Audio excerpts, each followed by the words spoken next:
Hello student. इससे पहले हम लोग 12th क्लास में हम लोग हेलो अल्केन्स कर रहे थे और हेलो अल्केन्स में हम लोग ये चीज़ कर लिए थे कि वहाँ पे रिएक्शंस ऑफ हेलो अल्केन्स हम लोग कर लिए थे और अब हम लोग करेंगे यहाँ पे रिएक्शंस ऑफ हेलो एरीन्स। वहाँ पे हम लोग अल्केन्स की बात कर रहे थे और स्ट्रेट चेन के साथ अगर हेलोजन जुड़ा हुआ हो तो वो कैसे रिएक्शंस देता है, तो हम लोग वहाँ पे पढ़े थे कि haloalkanes haloalkanes nucleophilic substitution reactions देता है। हेलो अल्केन्स मेटल के साथ भी रिएक्शन करता है, ठीक है, तो और एलिमिनेशन रिएक्शंस भी देता है। अब हम लोग यहाँ पे अगर हैलोजन एटम कोई भी एरोमेटिक कंपाउंड के साथ अगर जुड़ा हुआ हो, एरोमेटिक ग्रुप के साथ अगर लगा हुआ हो, तो उसको हम लोग हेलो एरिन्स बोलेंगे। और हेलो एरिन्स में हम लोग देखेंगे कि ये हेलो एरिन्स क्या हेलो अल्केन के जैसा ही रिएक्शन शो करता है या फिर उससे अलग रिएक्शन शो करता है। तो यहाँ पे हम लोग देखेंगे कि हेलो रिएक्शंस कौन कौन सा रिएक्शंस देता है, ठीक है। आप जब भी पढ़ेंगे तो हमेशा एक चीज ध्यान रखिएगा कि लेक्चर के साथ साथ आप एनसीईआरटी बुक को जैसे हम लोग स्टडी कर रहे हैं जिस सीक्वेंस में, उसको आप हमेशा अपने साथ रख के तब पढ़िए और साथ में नोट्स बनाते जाइए, आपको बहुत ज़्यादा बेनिफिट मिलेगा, ठीक है। तो हम लोग यहाँ पे आते हैं रिएक्शंस ऑफ हैलोजेंस। और रिएक्शंस ऑफ हैलोजेंस जैसा कि ऑलरेडी आप देख चुके हैं कि यहाँ पे हैलोजन एरिन्स के साथ जुड़ा हुआ है, यानी कि एरोमेटिक ग्रुप के साथ जुड़ा हुआ है, तो इसको हम लोग हैलो एरिन्स बोलेंगे। तो यहाँ पे देखिए reactions given by hello arenes. तो जिस तरह से हैलो अल्केन्स का रिएक्शन में हम लोग देखे थे, उसी तरह से ये जो हैलो एरिन्स है, ये रिएक्शन कौन कौन सा रिएक्शंस देता है, तो हैलो एरिन्स का जो रिएक्शंस है वो रिएक्शन देता है न्यूक्लियोफिलिक एरोमेटिक सब्स्टिट्यूशन, दूसरा है इलेक्ट्रोफिलिक एरोमेटिक सब्स्टिट्यूशन और तीसरा है रिएक्शंस विद मेटल। तो ये तीनों रिएक्शंस को हम लोग बारी बारी से करके पढ़ेंगे। और इसमें पहला हम लोग स्टार्ट करेंगे न्यूक्लियोफिलिक एरोमेटिक सब्स्टिट्यूशन। एनसीईआरटी में आप देखेंगे तो एनसीईआरटी में जो पॉइंट्स है वो पॉइंट्स आपका है यहाँ पे 10.6.2 ये वाला रिएक्शंस, ठीक है। इससे पहले वाला सारे चीज हम लोग ऑलरेडी पढ़ चुके हैं, वहां पे कोई डाउट नहीं होना चाहिए, ठीक है। कोई भी अगर आप डाउट हो तो आप कांटेक्ट कर सकते हैं, व्हाट्सएप नंबर आप 9304438943, आप उस पर मैसेज कर सकते हैं। आपको कोई भी इस लेक्चर से संबंधित अगर कोई डाउट हो, कोई संशय हो, तो आप बता सकते हैं, ठीक है। चलिए नेक्स्ट हम लोग देखते हैं यहाँ पे न्यूक्लियोफिलिक एरोमेटिक सब्स्टिट्यूशन। तो इसके नाम से पता चल रहा है न्यूक्लियोफिलिक एरोमेटिक सब्स्टिट्यूशन में कि एरोमेटिक में जो न्यूक्लियोफाइल यहाँ पे हैलोजन जुड़ा हुआ है, क्या इसको हम लोग ध्यान से देखिए, मान लेते हैं कि ये हैलोजन है Cl और यहाँ पे एरोमेटिक ग्रुप है, ठीक है। और इससे पहले हम लोग पढ़े थे, इससे पहले हम लोग पढ़े थे हेलो अल्केन का, जैसे कार्बन के साथ अगर कोई हैलोजन जुड़ा हुआ हो तो इसको रिप्लेस करना, कोई भी न्यूक्लियोफाइल इसको रिप्लेस कर रहा था, और यहाँ पे देखेंगे कि ये कोई दूसरा न्यूक्लियोफाइल इसको रिप्लेस करेगा। क्या दोनों का सब्स्टिट्यूशन एक ही जैसा होगा या फिर अलग अलग तरीके से हो सकता है? तो हम लोग यहाँ पे देख रहे थे कि ऑलरेडी ये जो बॉन्ड है ये बहुत आसानी से आयोनाइज हो जाता है तब इस केस में, और ये गुड लिविंग ग्रुप का भी काम करता है, तो ये आसानी से इसको रिप्लेस कर देता है। तो लेकिन अगर हम लोग यहाँ पे देखेंगे इस बेंजीन के साथ, तो बेंजीन के साथ अगर हैलोजन जुड़ा हुआ हो तो आपको पता है कि हैलोजन के साथ क्या होता है, यहाँ पे लोन पेयर होगा इस तरह से, और ये लोन पेयर इस पाई बॉन्ड के साथ अल्टरनेट पोजीशन पे है। तो अल्टरनेट पोजीशन पे होने के कारण यहाँ पे डबल बॉन्ड बन जाएगा, और डबल बॉन्ड अगर बनेगा तो आप समझ सकते हैं कि यहाँ पे इसमें जो बॉन्ड तोड़ना आसान था, यानी कि उसमें जो न्यूक्लियोफिलिक सब्स्टिट्यूशन करना बहुत आसान था, जबकि इसके साथ अगर जुड़ा हुआ हो तो उसका न्यूक्लियोफिलिक सब्स्टिट्यूशन करना आसान नहीं होगा, ठीक है। तो हम लोग इस पर थोड़ा सा बात करते हैं यहाँ पे।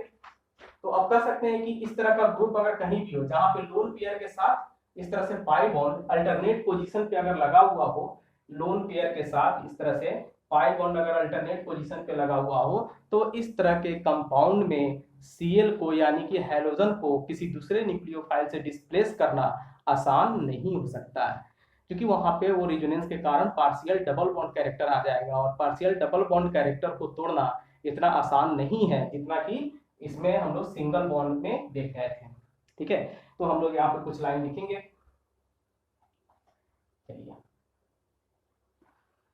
चलिए देखते हैं। हम लोग देखते हैं यहाँ पे विनाइल हैलाइड्स। विनाइल हैलाइड्स जैसा कि ऑलरेडी बता चुके, ये होता है आपका विनाइल हैलाइड, हम लोग बोलते हैं CH2 डबल बॉन्ड CH, और इसके साथ कोई भी हैलोजन अगर लगा हुआ हो तो इसको हम लोग विनाइल हैलाइड बोलेंगे, ठीक है। Vinyl halides and aryl halides, and aryl halides. Aryl halides हो गया जैसे aromatic,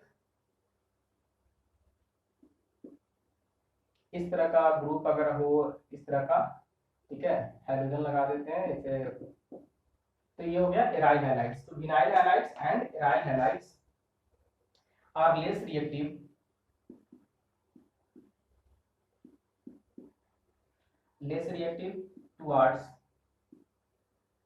towards nucleophilic substitution reaction,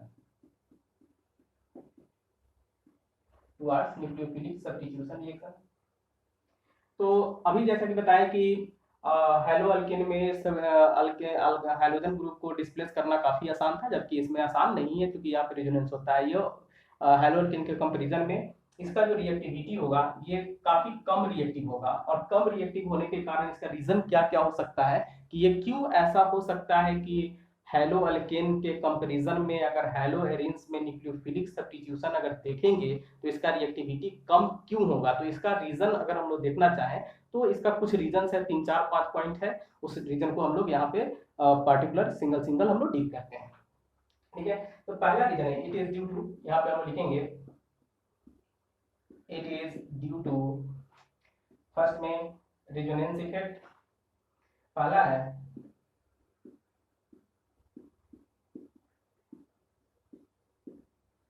resonance effect, दूसरा difference in hybridization of carbon atom,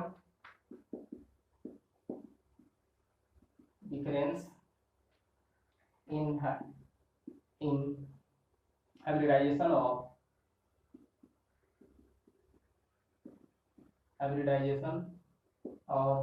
carbon atom in CH bond, carbon hydrogen bond, ये carbon hydrogen bond, ठीक है। Next point हम देखेंगे इसमें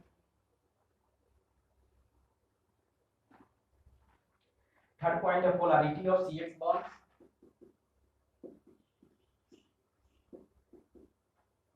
पोलैरिटी ऑफ CX बॉन्ड। चौथा है instability of phenyl cation,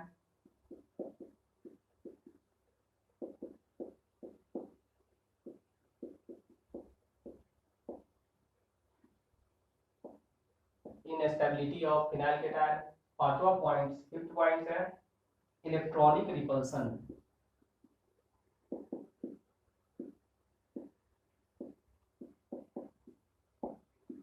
electronic repulsion. तो इस तरह से ये 5 पॉइंट्स है, हम लोग कहें कि हेलो एरिन्स न्यूक्लियोफिलिक सब्स्टिट्यूशन के लिए लेस रिएक्टिव होता है, और इसका रीजन क्या है। तो यहाँ पे हम लोग देखें एक रेजोनेंस इफेक्ट होगा, दूसरा difference in hybridization of carbon atom, यानी कि जिस कार्बन से हाइड्रोजन जुड़ा हुआ होगा उसके हाइब्रिडाइजेशन में डिफरेंस के कारण इन CX बॉन्ड, ठीक है, कार्बन के साथ जो हाइड्रोजन जुड़ा हुआ है। तीसरा है polarity of CX bond, carbon hydrogen bond का क्या पोलैरिटी हो सकता है, instability of phenyl cations and electronic repulsion. तो ये 5 पॉइंट्स है जिसके कारण हेलो एरिन्स लेस रिएक्टिव है फॉर न्यूक्लियोफिलिक सब्स्टिट्यूशन रिएक्शंस, ठीक है। अब सभी पॉइंट्स को हम लोग बारी बारी से डील करते हैं। ये पहला पॉइंट हम लोग लिखेंगे रेजोनेंस इफेक्ट। तो फर्स्ट पॉइंट हम लोग यहाँ पे देखेंगे, फर्स्ट में रेजोनेंस इफेक्ट।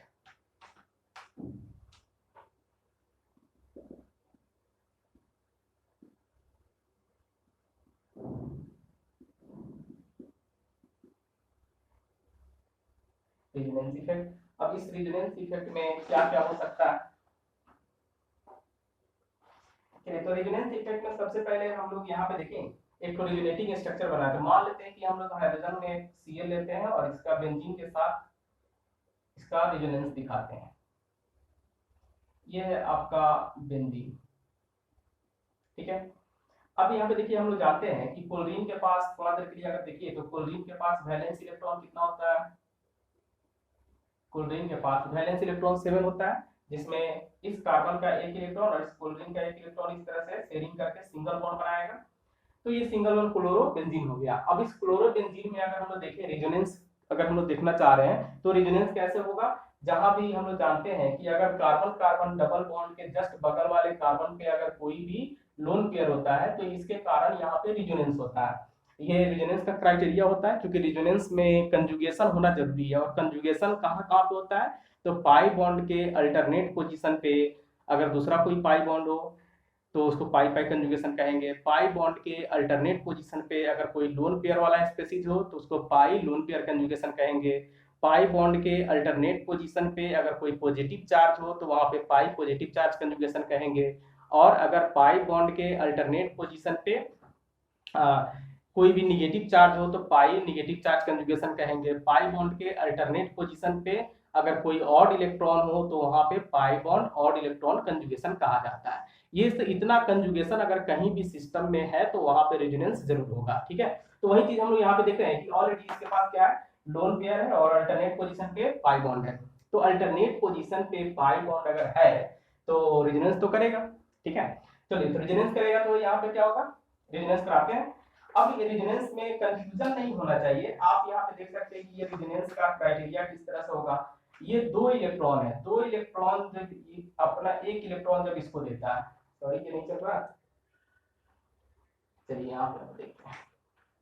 इसमें ध्यान दीजिए, ये जो पाई बॉन्ड बनता है, पाई बॉन्ड कितने से बनता है, हर एक पाई बॉन्ड में दो इलेक्ट्रॉन, एक बॉन्ड में दो इलेक्ट्रॉन होता है। तो यहाँ पे हम लोग देखते हैं कि पाई बॉन्ड में दो इलेक्ट्रॉन है और यहाँ दो इलेक्ट्रॉन। ये दोनों पेयर इलेक्ट्रॉन जब यहाँ पे मूव करेगा तो इसमें क्या होगा, ये वाला बॉन्ड भी यहाँ पे इस कार्बन पे, ये वाला जहां भी टर्मिनल दिख रहा है ये सब कार्बन है, इस कार्बन पे मूव करता है, ठीक है।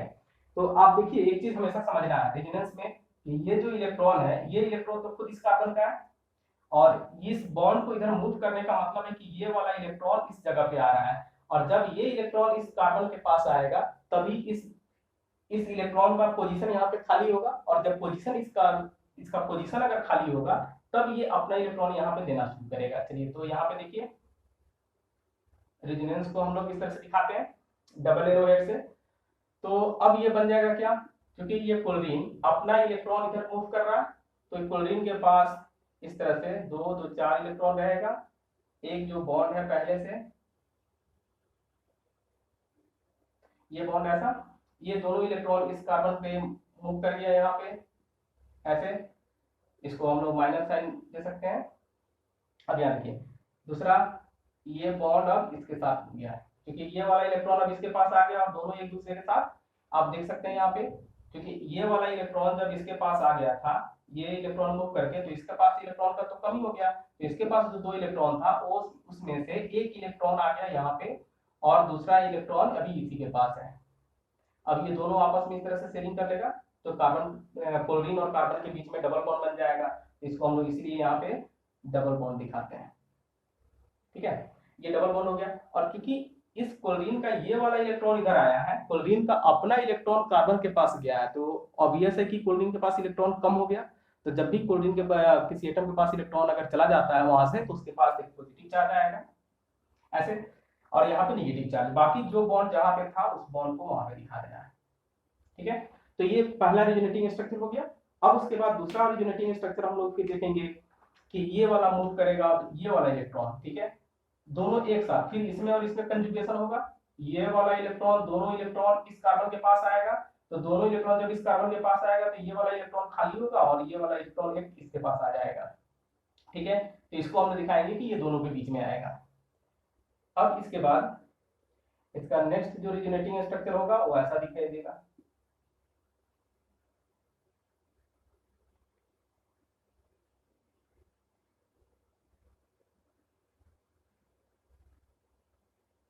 ये माइनस हो गया, यहाँ पे बॉन्ड हो गया। फिर इसका नेक्स्ट रिजोनेटिंग स्ट्रक्चर हम लोग देखेंगे।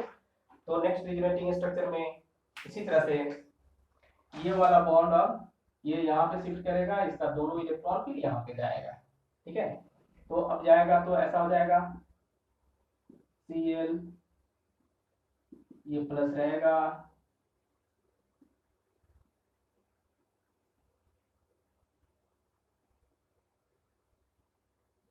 ये बॉन्ड है यहाँ पे आ गया, ये माइनस चार्ज आ गया। तो हम लोग यहाँ पे क्या देख रहे हैं कि इलेक्ट्रॉन, ये वाला इलेक्ट्रॉन इसके साथ रेजोनेंस होने के कारण ये डीलोकलाइज कर रहा है, ऐसे ऐसे ऐसे डीलोकलाइज करके यहाँ तक आया। नेक्स्ट फिर अगर हम लोग इसको आगे बढ़ाएंगे तो फिर ये पांचवा रिजोनेटिंग स्ट्रक्चर आ जाएगा। दैट मींस कि फिर से ये अगर हम लोग वापस करेंगे इसको तो फिर इसका रिजोनेटिंग स्ट्रक्चर ऐसा आएगा, फिर से ये वापस सिमिलर हो जाएगा, जैसा ये था वैसा फिर से वापस आ जाएगा।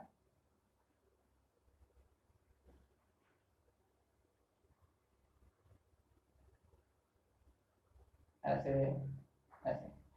अब हम लोग यहाँ पे इसका रिजोनेटिंग रेजोनेंस हाइब्रिड स्ट्रक्चर अगर बनाना चाहें तो रेजोनेंस हाइब्रिड स्ट्रक्चर में हम लोग क्या देखें कि इस क्लोरीन का जो इलेक्ट्रॉन है, जो रेजोनेंस होने के बाद यहाँ पे इस दोनों में डिफरेंस क्या है, दोनों में डिफरेंस आपको दिखाई देगा कि अभी ये बॉन्ड का सीक्वेंस इस तरह से था ऐसे, अब इसका बॉन्ड क्या हो गया, अब इसका बॉन्ड ऐसे ऐसे ऐसे, इसके बीच बॉन्ड था अब इसके बीच बॉन्ड नहीं है, ये यहाँ पे बॉन्ड आ गया। तो दोनों में अगर रेजोनेंस का हाइब्रिड दिखाएंगे इसका मतलब क्या है कि जो भी पाई इलेक्ट्रॉन है या लोन पेयर है वो सभी जगह अल्टरनेट पोजीशन से घूमते हुए वापस आ रहा है। वापस आने के बाद हम लोग कह सकते हैं कि इसके पास ये रेजोनेंस पूरे सभी कार्बन के पास इलेक्ट्रॉन का क्लाउड आ गया और इसके पास भी ऐसे इलेक्ट्रॉन आ गया, ठीक है, बाकी जो इलेक्ट्रॉन जैसा है वैसा रहेगा। तो इस तरह से हम लोग कह सकते हैं कि यहाँ पे जो दिख रहा है, अब ये इसमें अगर कंपेयर करें और इसमें कंपेयर करें तो यहाँ पे पार्शियल डबल बॉन्ड आ गया और यहाँ पे पार्शियल ऑलरेडी पहले से सिंगल बॉन्ड है, ठीक है। तो रेजोनेंस के कारण यहाँ पे कार्बन और क्लोरीन के बीच इस बेंजीन का जो कार्बन है ये वाला कार्बन और इस क्लोरीन के बीच पार्शियल डबल बॉन्ड बन रहा है। नेक्स्ट उसके बाद हम लोग देखें तो इस तरह से हम लोग कह सकते हैं। अब यहाँ पे आप समझिए कि इसके बीच अगर पार्शियल डबल बॉन्ड बन रहा है और पहले जो हम लोग पढ़ रहे थे कि ये कार्बन है सिंगल बॉन्ड से हाइड्रोजन जुड़ा हुआ था तो ये सिंगल बॉन्ड था और यहाँ पे तो अब डबल बॉन्ड बन रहा है, तो डबल बॉन्ड और सिंगल बॉन्ड को तोड़ना किसका कौन ज्यादा आसान है, तो ऑब्वियस बात है कि सिंगल बॉन्ड को ब्रेक करना ज्यादा इजी है और वहां से सीएल को कोई भी न्यूक्लियोफाइल बहुत इजी वे में रिप्लेस कर पाएगा, जबकि अगर बेंजीन के साथ अगर हाइड्रोजन जुड़ा हुआ है तो वहां पे पार्शियली डबल बॉन्ड होने के कारण, पार्शियली डबल बॉन्ड कैरेक्टर के कारण उस बॉन्ड को ब्रेक करना आसान नहीं है और वहां पे वो कोई भी न्यूक्लियोफाइल बहुत आसानी से यानी कि इजी में हाइड्रोजन को वहां से रिप्लेस नहीं कर पाएगा, ठीक है। तो हम लोग इस तरह से इसका कंक्लूजन क्या हुआ, इस कंक्लूजन को हम लोग यहाँ पे लिख सकते हैं जैसे due to resonance,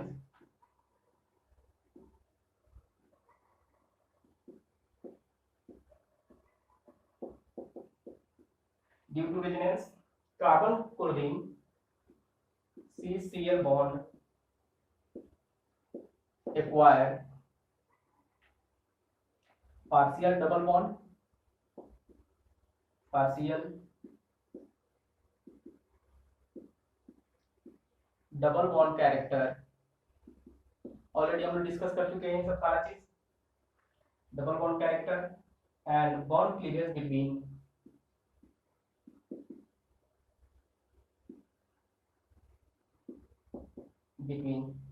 carbon chlorine, carbon chlorine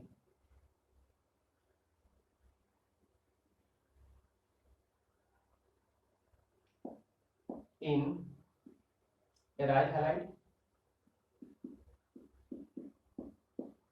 in aryl halide is difficult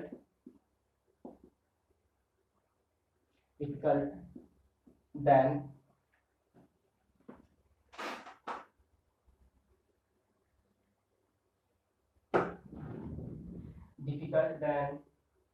haloalkane, ठीक है।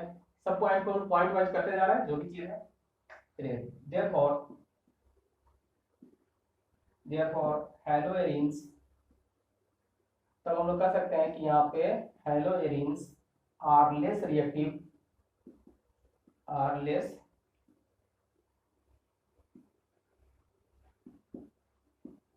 reactive for nucleophilic substitution reaction, less reactive for nucleophilic substitution. तो ये हम लोग रेजोनेंस का इफेक्ट देखें।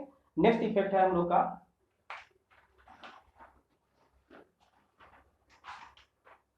नेक्स्ट इफेक्ट है डिफरेंस इन हाइब्रिडाइजेशन, ठीक है। तो नेक्स्ट पॉइंट हम लोग लिखते हैं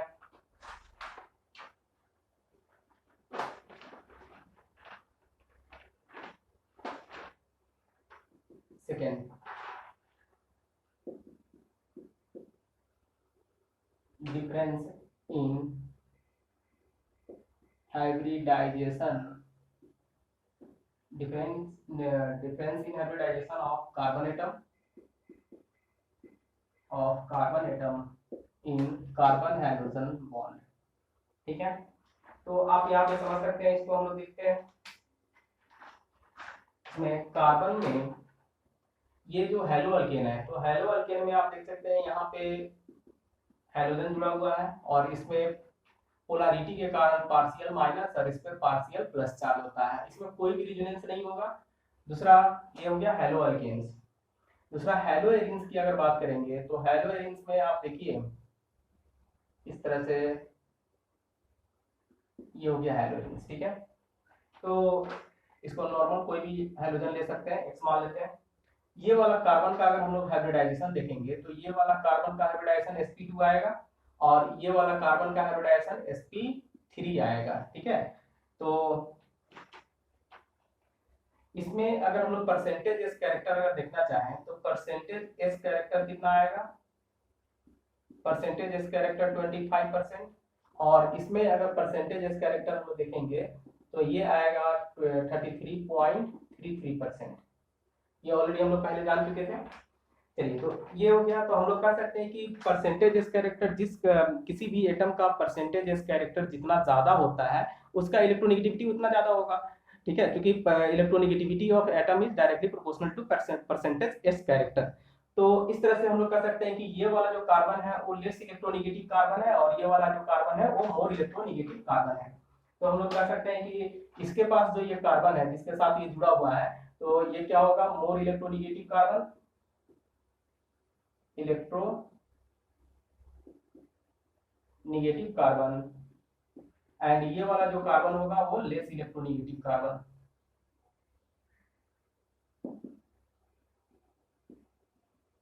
इलेक्ट्रोनेगेटिव कार्बन। ठीक है, तो ये लेस इलेक्ट्रोनेगेटिव कार्बन हो गया। तो हम लोग कह सकते हैं यहाँ पे देयरफॉर बॉन्ड बिटवीन। तो आप एक चीज समझना है यहाँ पे कि देखिए ये वाला carbon more electronegative carbon, halogen already electronegative है, ये लेस इलेक्ट्रोनेगेटिव कार्बन और ये हैलोजन। तो ये दोनों में अगर कंपैरिजन करें तो आप समझ सकते हैं कि ये लेस इलेक्ट्रोनेगेटिव मोर इलेक्ट्रोनेगेटिव, इसके बीच जो इलेक्ट्रोनेगेटिविटी का डिफरेंस आएगा वो इलेक्ट्रोनेगेटिविटी का डिफरेंस ज्यादा आएगा। और इसके बीच इसका ये ऑलरेडी इसके कंपैरिजन में ज्यादा इलेक्ट्रोनेगेटिव है और ये जितना इलेक्ट्रोनेगेटिव उतना ये भी। तो ये दोनों के बीच यानी कि इसमें और इसमें दोनों के बीच में अगर इलेक्ट्रोनेगेटिविटी का डिफरेंस देखा जाए तो ये इसमें इसके कंपैरिजन में कम आएगा। तो जितना कम इलेक्ट्रोनेगेटिविटी का डिफरेंस मतलब कि उसके कार्बन और हाइड्रोजन के बीच का बॉन्ड का जो पोलैरिटी होगा वो कम हो जाएगा। ठीक है, तो हम लोग यहाँ पे कर सकते हैं इसको इस तरह से, देयरफॉर बॉन्ड लेंथ बिटवीन, और ऑलरेडी हम लोग पढ़ चुके थे कि sp3 कार्बन यानी कि sp3 एटम का जो बॉन्ड लेंथ होता है वो bond length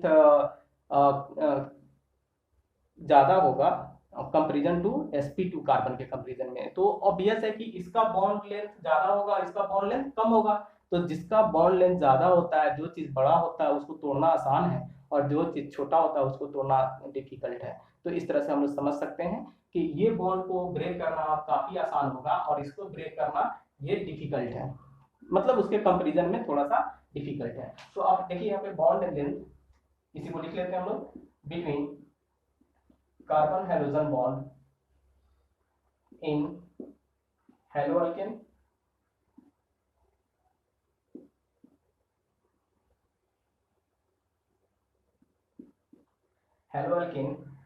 is greater than bond length of carbon hydrogen bond in haloarenes,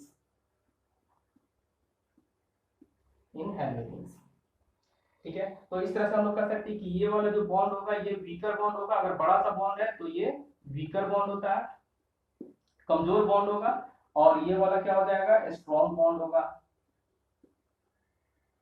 strong bond.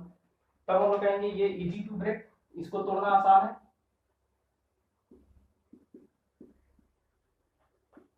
और इसको कहेंगे डिफिकल्ट टू ब्रेक।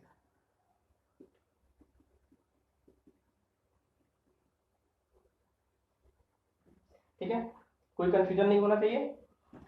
चलिए नेक्स्ट हम लोग देखते हैं, तो ये हो गया हाइब्रिडाइजेशन के डिफरेंस के कारण बॉन्ड को तोड़ना आसान नहीं होता है। तीसरा रीजन है लेस रिएक्टिव होने का, वो रीजन है हम लोग का थर्ड में पोलैरिटी इन CX बॉन्ड। तो पोलैरिटी तो ऑलरेडी डिस्कस कर चुके हैं, बट फिर भी यहाँ पे हम लोग देख लेते हैं पोलैरिटी इन CX बॉन्ड। पोलैरिटी इन CX बॉन्ड में देखिए हम लोग यहाँ पे बात किए थे कि the electronegativity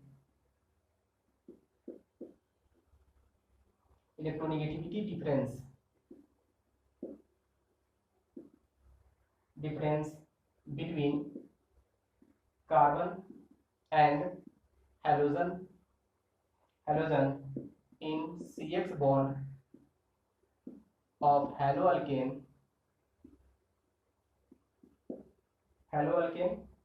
is greater than electronegativity difference.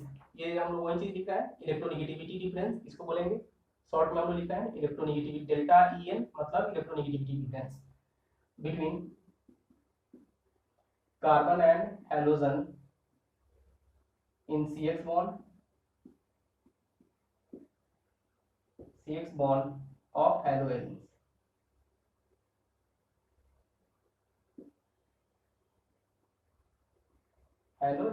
ठीक है, तो ऑलरेडी हम लोग ये चीज को देख चुके थे कि पोलैरिटी, तो इसमें क्या हो जाएगा, ये वाला ज्यादा पोलर होगा, देयरफॉर हम लोग कह सकते हैं कि carbon halogen bond is more polar than carbon halogen bond in haloalkane is more polar than carbon halogen bond in haloarenes। तो सिंपल सा ऑलरेडी हम लोग बात कर चुके थे कि हेलोएरिन्स में जो कार्बन और हेलोजन के बीच का जो बॉन्ड है उसका पोलैरिटी कम होगा, क्योंकि वहां पे इलेक्ट्रोनेगेटिविटी का डिफरेंस कम आ रहा है। और हेलोअल्केन में कार्बन हेलोजन के बीच का जो इलेक्ट्रोनेगेटिविटी का डिफरेंस है, इसमें इसके और इसके बीच इलेक्ट्रोनेगेटिविटी का डिफरेंस ज्यादा होगा, और ज्यादा होने के कारण क्या होगा, ग्रेटर होने के कारण इसमें बॉन्ड में पोलैरिटी ज्यादा होगा, और पोलैरिटी अगर किसी भी बॉन्ड में ज्यादा है तो उस बॉन्ड में बॉन्ड फिशन होना वो काफी आसान हो जाता है, टूलाइटिक बॉन्ड फिशन। ठीक है, तो ये एक रीजन है। दूसरा रीजन हम लोग का, तो इसके कारण भी हम लोग बोल सकते हैं कि ये भी एक रीजन है जिसके कारण हैलोएरिन्स लेस रिएक्टिव होता है। थर्ड रीजन हम लोग देखेंगे इनस्टेबिलिटी ऑफ फिनाइल केटायंस। ठीक है, बोर्ड थोड़ा सा छोटा है इसलिए बार बार मिटाना पड़ रहा है।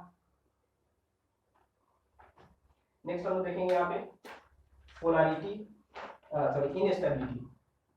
फोर्थ नंबर पॉइंट है instability of phenyl cation. Phenyl cation में आप देखिए फिनाइल केटायन कैसे बनेगा, जैसे ये क्लोरीन है, बेंजीन के साथ लगा हुआ है ऐसे। अब इसमें अगर इसको बॉन्ड को हम लोग तोड़ेंगे, अगर मान लेते हैं थोड़ा देर के लिए कि ये क्लोरीन अगर यहाँ से बॉन्ड ब्रेक हो गया, तो बॉन्ड ब्रेक हो जाएगा तो ये क्या होगा, इस फिनाइल पे, यहाँ पे अभी हम लोग देख रहे थे क्या, इस कार्बन का हाइब्रिडाइजेशन क्या था, sp2। अब यहाँ पे अगर पॉजिटिव चार्ज आता है तो इस कार्बन का, यहाँ पे जो कार्बन है इस कार्बन का हाइब्रिडाइजेशन हो जाएगा sp, और sp प्लस यहाँ पे Cl माइनस आएगा। तो ये थोड़ा देर के लिए हम लोग एज्यूम कर रहे हैं। तो आप यहाँ पे देख सकते हैं कि ये sp कार्बन है, ऑलरेडी बहुत ज्यादा इलेक्ट्रोनेगेटिव कार्बन हो गया, और ये sp2 हाइब्रिडाइज्ड कार्बन है। ठीक है, तो यहाँ पे आप कह सकते हैं इसमें कि अब इस कार्बन का जो परसेंटेज एस होगा, परसेंटेज एस कैरेक्टर इसका 50% हो जाएगा, और 50% एस कैरेक्टर होने के कारण क्या होगा कि इस तरह से ये वाला जो कार्बन है, ये कार्बन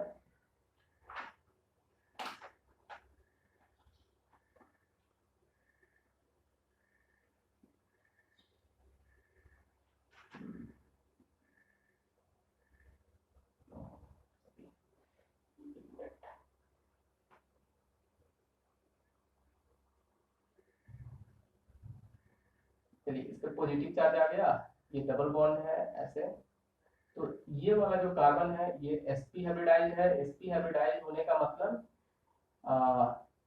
परसेंटेज एस इसके पास 50% एस कैरेक्टर हो जाएगा, और 50% एस कैरेक्टर होने का मतलब हो गया कि ये हाईली इलेक्ट्रोनिगेटिव कार्बन कहलाएगा। और हाईली इलेक्ट्रोनिगेटिव कार्बन अगर होगा तो हम लोग ये चीज जानते हैं कि अगर किसी भी मोर इलेक्ट्रोनिगेटिव एटम पे अगर पॉजिटिव चार्ज रहता है तो उसका स्टेबिलिटी काफी कम हो जाता है, यानी कि जितना पॉजिटिव चार्ज का डेंसिटी बढ़ेगा उतना उसका क्या होगा, स्टेबिलिटी कम होते जाता है। ठीक है, तो यहाँ पे हम लिख सकते हैं पॉजिटिव चार्ज, दैट मीन्स कि इस कार्बन पे मोर इलेक्ट्रोनिगेटिव कार्बन पे पॉजिटिव चार्ज है, तो हम लोग लिखेंगे यहाँ पे positive charge present on more electronegative carbon.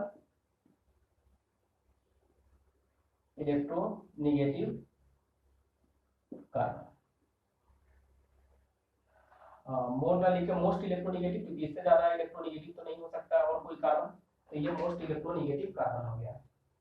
ठीक है, जो कि मोस्ट इलेक्ट्रोनिगेटिव कार्बन पे अगर कोई भी चीज रहेगा तो हम लोग कहेंगे which is highly unstable.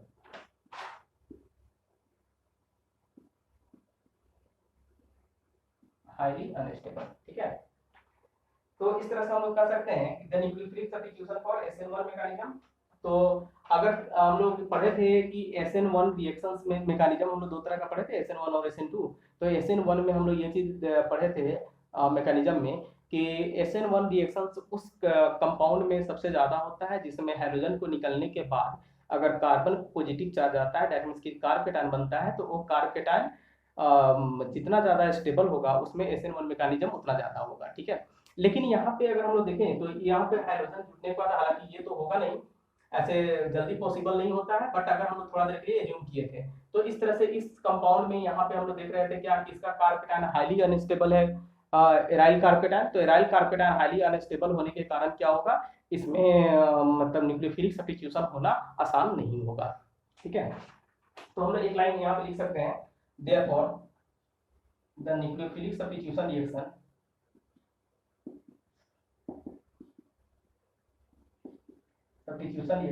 by SN1 mechanism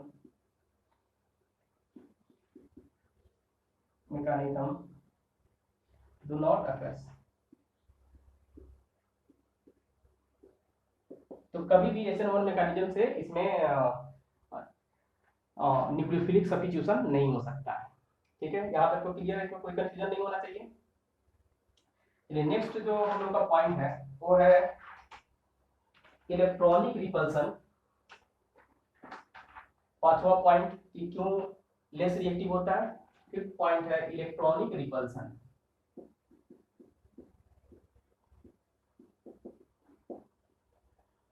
electronic repulsion, अब यहाँ पे देखिए इलेक्ट्रॉनिक रिपल्सन में क्योंकि आप देख सकते हैं इसमें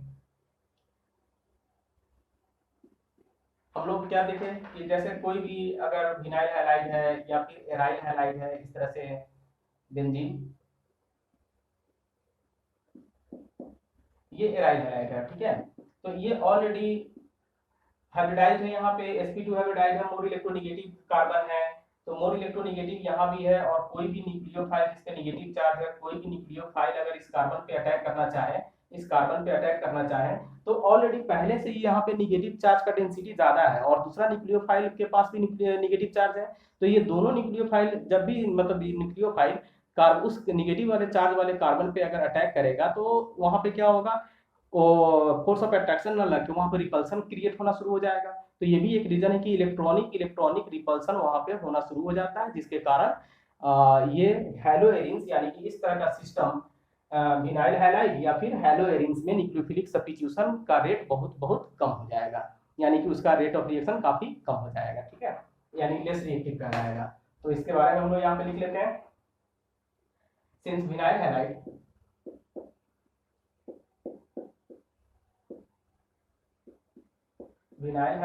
and aryl halide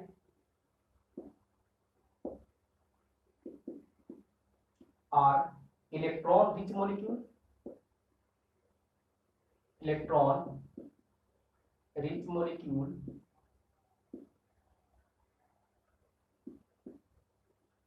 due to the presence of pi bond, due to the presence of pi bonds, they repel the electron rich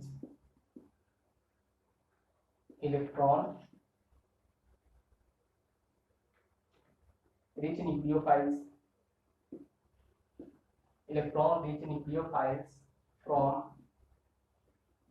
attacking.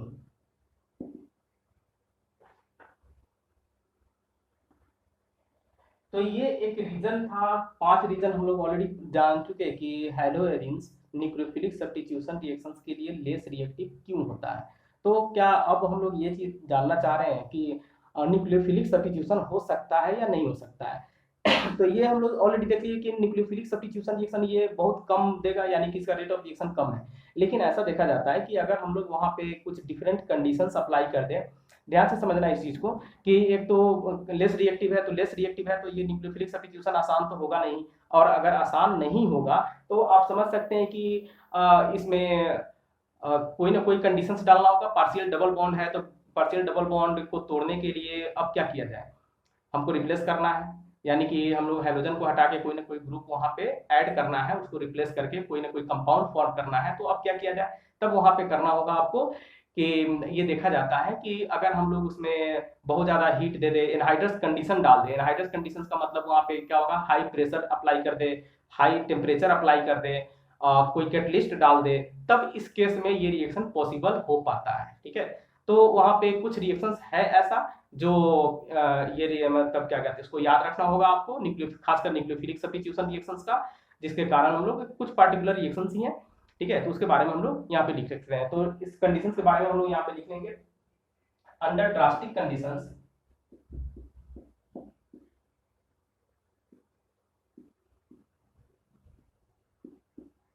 ये ड्रास्टिक कंडीशन यहाँ पे हम लोग दे रहे हैं, वही चीज है ड्रास्टिक कंडीशंस मतलब हो गया that is under high temperature. ये बात को याद रखना है, हाई टेम्परेचर ड्रास्टिक कंडीशन में क्या क्या ले सकते हैं, और हाई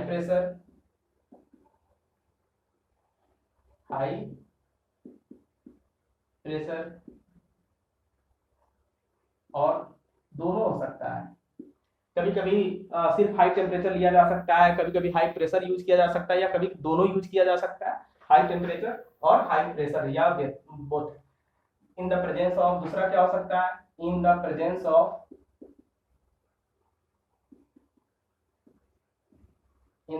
ऑफ प्रेजेंस और एब्सेंस। कैटलिस्ट का हम लोग यूज कर भी सकते हैं, नहीं भी कर सकते, वो डिपेंड करता है अलग अलग रिएक्शंस के ऊपर। ठीक है, presence, in the presence of catalyst, aromatic nucleophilic substitution reaction takes place. तब इतना सारा कंडीशंस अगर हम लोग डालते हैं तब वहां पे क्या होगा, इलेक्ट्रोफिलिक सब्स्टिट्यूशन रिएक्शन हो सकता है। ठीक है, तो ये हम लोग का रिएक्शन हुआ। अब हम लोग देखेंगे कि कौन कौन सा रिएक्शन दे सकता है, कौन कौन सा रिएक्शन होता है। ठीक है, तो कुछ रिएक्शन हम लोग यहाँ पे देखेंगे एग्जाम्पल में।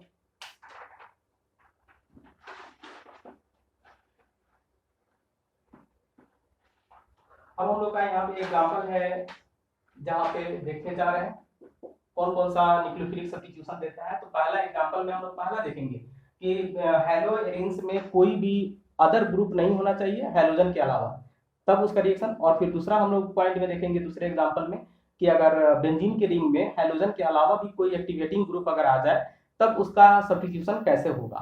ठीक है, तो यहाँ पे हम देख सकते हैं फर्स्ट में haloarenes having no activating group, haloarenes having no activating